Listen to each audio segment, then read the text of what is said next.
Everybody, this is your Digital Super Saiyan 3 back here with another video, and today I get to my third review of the Skywalker saga. It's revenge time, baby! Revenge of the Sith. Yes, I saw this film back in 2005 when it came out. And I gotta say, it definitely holds up as a great conclusion to this trilogy. I love the prequels, and this is one of the reasons why, because it has Revenge of the Sith. So, without further ado, this is Star Wars Episode 3, Revenge of the Sith, the review, baby. So we begin with a rescue mission of all things. As the Chancellor of the Galactic Republic, Chancellor Palpatine, had been captured by the Separatists as their forces had invaded the planet of Coruscant, the capital of the Republic. Two Jedi Knights were dispatched to rescue Chancellor Palpatine in the form of Anakin Skywalker, played by Hayden Christensen, and his master, Obi-Wan Kenobi, played by Ian McGregor. The two race off to rescue the captured Chancellor. And this battle is such a great opening sequence. You see Obi-Wan and Anakin dodging through massive laser fire. You see starships blowing each other up in this opening fight. It is just so awesome. Just watching these two Jedi who have known each other for such a long time, race through this fire. They managed to make it on board after Anakin had rescued Obi-Wan from some buzz droids who attempted to destroy Obi-Wan's starship, or his starfighter. They make it on board to rescue the Chancellor, who's held up onto the observatory level of the ship. Anakin says, "I sense Count Dooku," and Obi-Wan says, "I sense a trap." And then the two agree to spring the trap. After going through the elevator, they arrive to take on Count Dooku after reaching where the Chancellor is being held. The two Jedi fight against Count Dooku, yet again being played by Christopher Lee. And Christopher Lee yet again puts on an epic performance as Count Dooku. Even on the short time that he's on screen, he still puts on a hell of a performance as Dooku. You see Obi-Wan get knocked out by Dooku, leaving Anakin to deal with Dooku by himself. Anakin disarms Dooku and manages to grab his lightsaber. And then, the Chancellor tells Anakin to execute him. Anakin says, "I shouldn't," and then the Chancellor says, "Do it." And then Anakin frees Palpatine, and Palpatine says, "He cut off your arm, you wanted revenge. Isn't that what you told me about your mother and the Sand People?" Then the two, along with an unconscious Obi-Wan, begin to try to make it off the ship as it's being knocked around, and you see them stumble to get into the elevator. You see Obi-Wan come to, and then they make it to where General Grievous is after the Jedi are then captured by ray shields and taken to the bridge to confront General Grievous.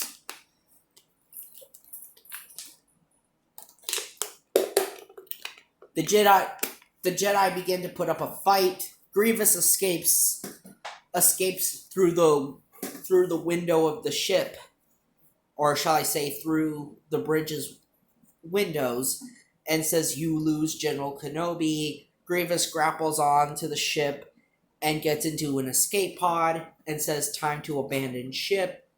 Grievous and most of his crew do abandon ship, where Anakin, Obi-Wan, along with the Chancellor and R2-D2, begin to fly the ship back to Coruscant onto a large airfield where they begin to land.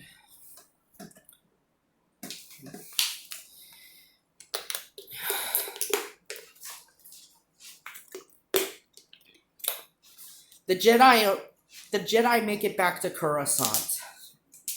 While at the Senate building, Anakin encounters Padme, who tells him that he's gonna be a dad, that she is pregnant. Of course, that still puts a damper on things, knowing that they still have to keep their relationship a secret due to the fact that, you know, if the Jedi found out that Anakin is the father of their child, he would be expunged from the Jedi Order, and Padme would no longer be allowed to serve the Senate for the Queen of Naboo.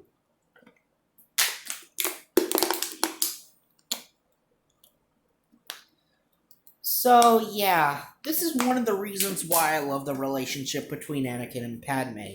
It's just so interesting, the fact that it's a forbidden romance. Unlike Leia and Han's romance, which would come many years later.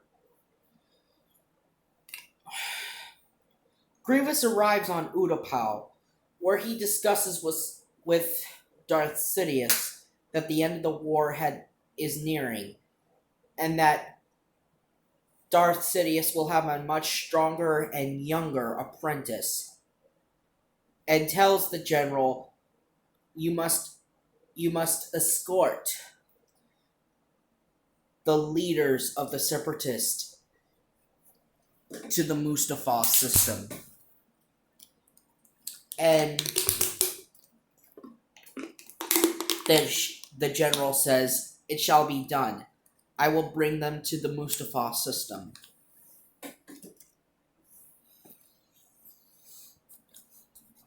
That night, Anakin began having visions about Padme dying from childbirth. Of course, Anakin and Padme then talk after Anakin woke up.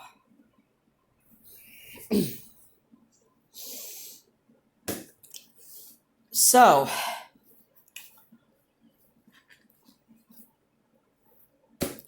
the next day, Anakin talks with Master Yoda about the visions. Yoda tells Anakin to tread carefully and not let this consume him. That obsession leads to jealousy, and attachment leads to the dark side.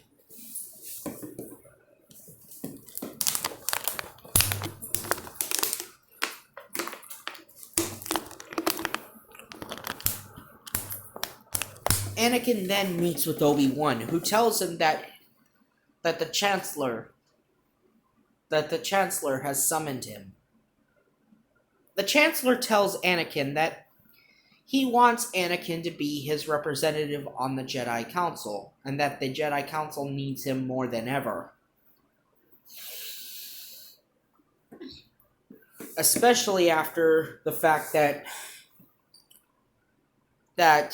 the Senate had voted emergency powers to the Chancellor, and that more action will be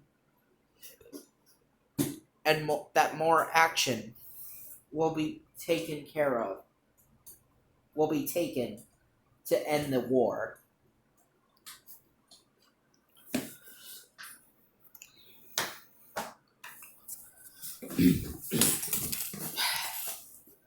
Of course, Anakin joins the council, gets a chance to join the Jedi Council. However, they don't make him a master. But Obi-Wan tells Anakin, while the council is not in session, that we want you to report on the Chancellor. Because some things just don't feel quite right. I mean, the fact that he's still in office after his term has expired. And Obi-Wan tells Anakin to be careful of Palpatine. Of course, Anakin does not take too kindly to this.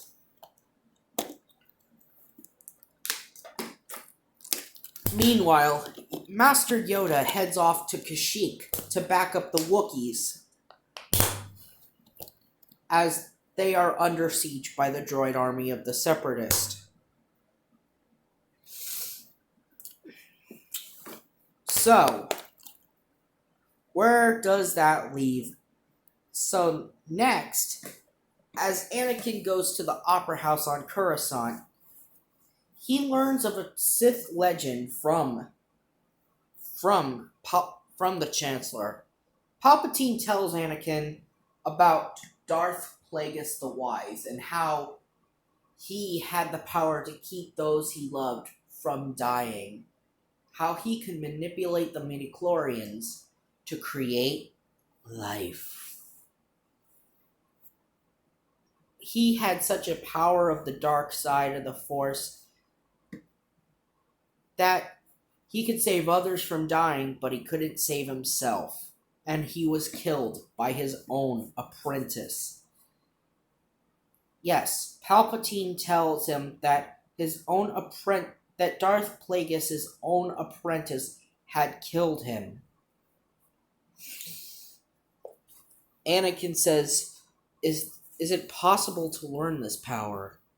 And then Palpatine says, not from a Jedi. And also, with their conversation, Palpatine also told him the whereabouts of General Grievous, which Anakin reported to the Council. Anakin says that the Chancellor wanted him to go, but the Council said, no, we're sending Obi-Wan because he has more experience. So, Obi-Wan is sent to Utapau. And on Utapau, Obi-Wan discovers that Grievous is there on Utapau.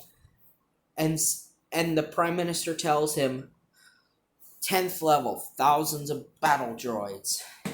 Obi-Wan tells the minister, you and your people might want to take shelter. Obi-Wan confronts General Grievous, and the two begin to fight. After Obi-Wan had used a quick one-liner to greet Grievous after saying this. Hello there. So, the lightsaber duel between Obi-Wan and Grievous is awfully short, but it's actually a very fun fight to watch nonetheless, just watching Obi-Wan disarm the general of his weapons. Then a chase ensues between the two. Obi-Wan chases down Grievous towards a hangar, where Grievous' starfighter is there. The two continue their fight, and Obi-Wan does manage to defeat General Grievous. He defeats General Grievous by ripping apart the chest piece, and then blasting where Grievous' heart is.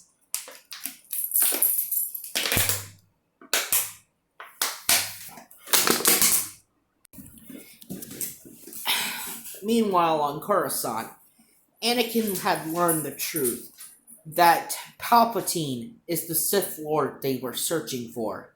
Anakin had informed Mace Windu, played by Samuel L. Jackson.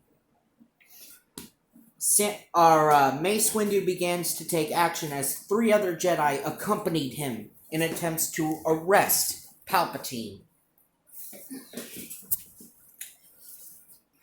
He tells Anakin to wait in the Senate chambers, that you may have my respect. In Palpatine's chambers, he is confronted by Mace Windu and his Jedi, who ignite their lightsabers and tell him that he's under arrest. But Palpatine isn't having any of it, and he begins to put up a fight against Mace Windu. This fight was very entertaining, despite the fact that despite the fact that, yes, you do see the critical error that you see 3 other Jedi get taken out so easily, leaving Mace Windu the only one to put up a fight. Mace Windu puts up a fight against the Chancellor and overwhelms him. Anakin arrives, and Anakin must choose the Jedi or Palpatine. After Palpatine tells him, "I could save the one you love. Anakin, help me!" Anakin chooses to help Palpatine, not wanting Mace Windu to execute him, because he needed Palpatine to teach him this power. Soon, he is then christened Darth Vader and made Palpatine's new apprentice. He is then given his first assignment, go to the Jedi Temple and slaughter the Jedi there, which also includes the children. So Anakin does. He takes a battalion of clones to the Jedi Temple with him, and they begin attacking. Meanwhile, across the galaxy, Chancellor Palpatine begins to execute Order 66 as the clones begin to turn on their Jedi commanders.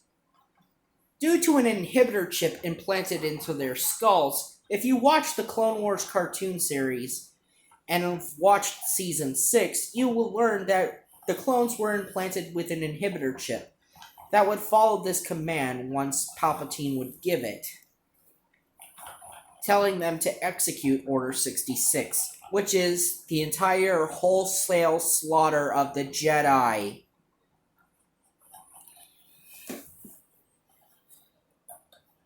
We begin seeing the Jedi being wiped out one by one. ObiWan and Yoda are the only ones who managed to survive. And also a lot of other Jedi do, but we're mainly focusing on Obi-Wan and Yoda. Yoda and Obi-Wan made it off of Utapau and Kashyyyk. Yoda was on Kashyyyk and Obi-Wan who was on Utapau. The two escape and meet up with Senator Organa, who told them that the Jedi Temple had been under siege. However, Senator Organa had been summoned back to the Senate building. There, Palpatine tells them that all surviving Jedi will be branded as all surviving Jedi will be hunted down, and that the Jedi are traitors to the Republic, and how the Republic is going to be reorganized into the first galactic empire. Padme says this in the Senate chambers. So this is how liberty dies, with a thunderous applause. Padme, you are absolutely right. This is how liberty dies, with a thunderous applause. Anakin's next mission was to go to the planet Mustafar and execute the separatist leaders who had taken refuge there. Anakin goes to Mustafar, and he basically accomplishes his goals of killing the separatist leaders. Obi-Wan and Yoda managed to sneak into the Jedi Temple on Coruscant, and there they began to learn the truth, that Anakin was behind the attack on the Jedi Temple, and that he had turned to the dark side of the Force.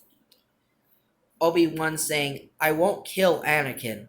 And then Yoda says, "This Darth Sidious is much too powerful for you. I must be the one to deal with him."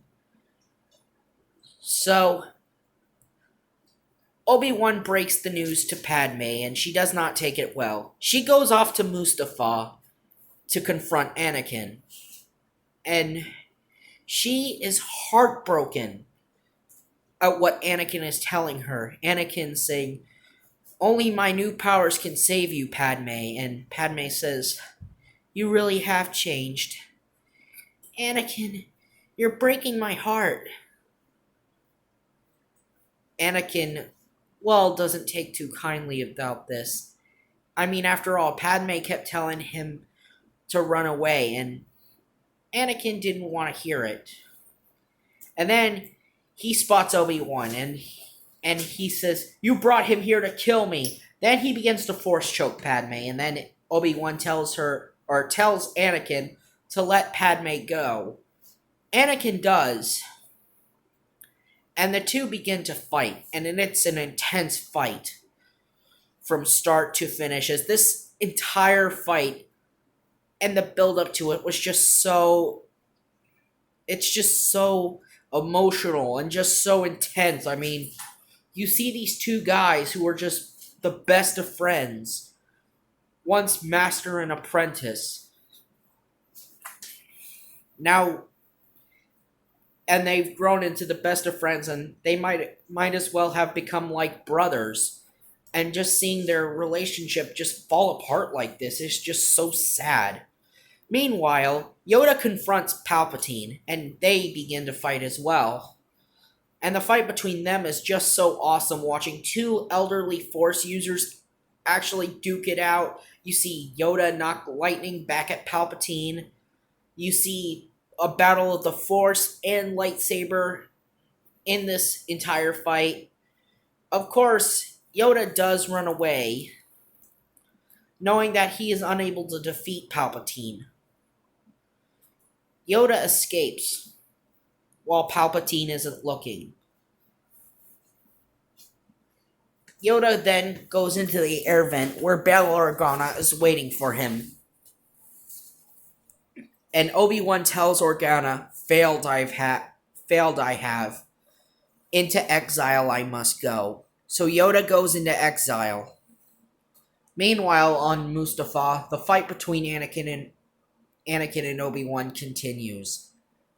And you see Obi-Wan get onto this platform, and then Anakin onto this droid. And you see the two of them continuing to pummel each other. And Anakin says, "This is the end for you, my master." And then we come to the edge towards a cliff, or towards this cliff, and Obi-Wan manages to make it, and he says to Anakin, "It's over, Anakin. I have the high ground." And Anakin says, "You underestimate my power." He gets his left arm and both of his legs cut off. And Obi-Wan, heartbroken, says, "You were the chosen one. It was said that you'd bring balance to the Force, not leave it in darkness, that you would destroy the Sith, not join them." And Anakin says, "I hate you." And Obi-Wan says, "You were my brother, Anakin. I loved you." And you see Anakin get scorched. Obi-Wan, along with C-3PO and R2-D2, head off with Padme in tow to a medical center, where they bring Padme and learn that she is pregnant with two twins. As Padme is dying because she has lost the will to live, she names the twins before she goes, Luke and Leia. Bail Organa, Yoda, and Obi-Wan discuss what to do with the children. Yoda proposes they separate. Bail Organa says, me and my wife will adopt a girl. We always wanted a baby girl." So Leia is sent to live on Alderaan, while Luke to Tatooine, where Obi-Wan says that I will keep an eye on him. And, of course, Yoda talks about training Obi-Wan for being able to see the dead and being able to transition himself into the Force. Basically, allowing him to talk to his old master, Qui-Gon Jinn. So, Padme's funeral is held on her home planet of Tatooine. Naboo. Why did I say Tatooine? Padme is taken back to Naboo, where her funeral is being held, and we see Jar Jar Binks, Boss Nass, and the current Queen, and every one of Padme's friends on Naboo held a funeral in her honor. Meanwhile, Anakin was rebuilt and is no more. Now he is Darth Vader, as he is now more machine than man, and unable to cope with the loss that he is the cause of his wife's death. So in the end, you see the construction of the Death Star, Leia and Luke's new beginnings, and the transitioning into the original trilogy. This was the film that set it all straight. So my final thoughts from Revenge of the Sith. This film is just awesome. It is definitely the best Star Wars movie ever made. I know most people say Empire Strikes Back is probably the greatest Star Wars movie ever made, but I say they're wrong. I say Revenge of the Sith has to be the best of them all. But don't worry, I still cannot wait to get into the original trilogy. So till next time, I'll see you guys later for episode 4. Saiyan out.